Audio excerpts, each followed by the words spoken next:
ইমাম ও মুয়াজ্জিনদের সম্মানী প্রদান কার্যক্রম উদ্বোধন করলেন প্রধানমন্ত্রী।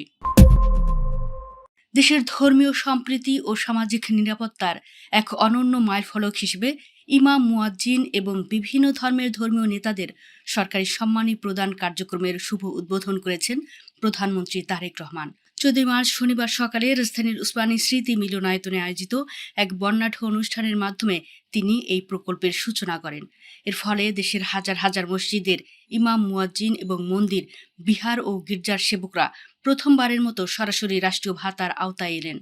উল্লেখ্য, সরকারের এই উদ্যোগের আওতায় 4,908টি মসজিদের ইমাম, মুয়াজ্জিন ও খাদেমের পাশাপাশি 990টি মন্দিরের পুরোহিত ও সেবায়েত, 114টি বৌদ্ধবিহারের অধ্যক্ষ ও উপাধ্যক্ষ এবং 396টি গির্জার যাজক ও পালক সহ উপাসনালয়ের সংশ্লিষ্ট দায়িত্বপ্রাপ্ত ব্যক্তিদের সম্মানী প্রদান করা হবে। জনপ্রশাসন মন্ত্রণালয়ের সূত্রে জানা গেছে, পাইলট প্রকল্পের প্রাথমিক পর্যায়ে প্রতিটি মসজিদের জন্য মাসিক 10,000 টাকা বরাদ্দ দেওয়া হয়েছে।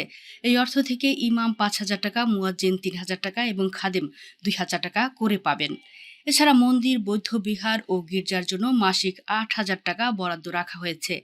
এক্ষেত্রে প্রধান দায়িত্বশীল ব্যক্তি, পুরোহিত, অধ্যক্ষ, যাজক পাবেন 5,000 টাকা এবং সহকারী দায়িত্বশীল ব্যক্তি, সেবায়েত, উপাধ্যক্ষ, সহকারী পালক পাবেন 3,000 টাকা। প্রধানমন্ত্রীর জনপ্রশাসন মন্ত্রণালয়ের উপদেষ্টা মোহাম্মদ ইসমাইল জাবিউল্লাহ অনুষ্ঠানের সম্মানের পাশাপাশি উৎসব বোনাস প্রদানের ঘোষণাও দেন। তিনি জানান, মসজিদে কর্মরতদের জন্য ঈদুল ফিতর ও ঈদুল আজহায় 1,000 টাকা করে বছরে দুবার বোনাস দেওয়া হবে। অন্যদিকে দুর্গাপূজা, বৌদ্ধ পূর্ণিমা বা বড়দিনের ক্ষেত্রে সংশ্লিষ্ট ধর্মীয় নেতাদের 2,000 টাকা করে বোনাস প্রদান করা হবে।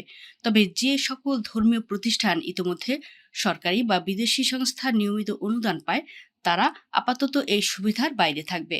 এর আগে প্রধানমন্ত্রী তারেক রহমান 10 মার্চ মঙ্গলবার সকালে রাজধানীর বনানীতে ফ্যামিলি কার্ড কর্মসূচির আনুষ্ঠানিক উদ্বোধন করেছেন। সকাল 10টা 40 মিনিটের দিকে করাইল বস্তি সংলগ্ন টিএনটি খেলার মাঠে আয়োজিত এক অনুষ্ঠানে যোগ দিয়ে তিনি এই জনকল্যাণমূলক প্রকল্পের সূচনা করেন। এ সময় প্রধানমন্ত্রীর স্ত্রী জুবাইদা রহমান উপস্থিত ছিলেন। এছাড়া অনুষ্ঠানে মন্ত্রী পরিষদের সদস্য ও প্রধানমন্ত্রীর উপদেষ্টা বৃন্দসহ সরকারের সংশ্লিষ্ট সিনিয়র কর্মকর্তারা উপস্থিত ছিলেন।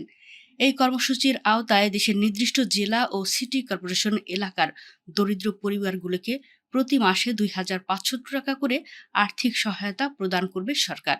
এই কর্মসূচির আওতায় দেশের নির্দিষ্ট জেলা ও সিটি কর্পোরেশন এলাকার দরিদ্র পরিবারগুলোকে প্রতি মাসে 2,500 টাকা করে আর্থিক সহায়তা প্রদান করবে সরকার।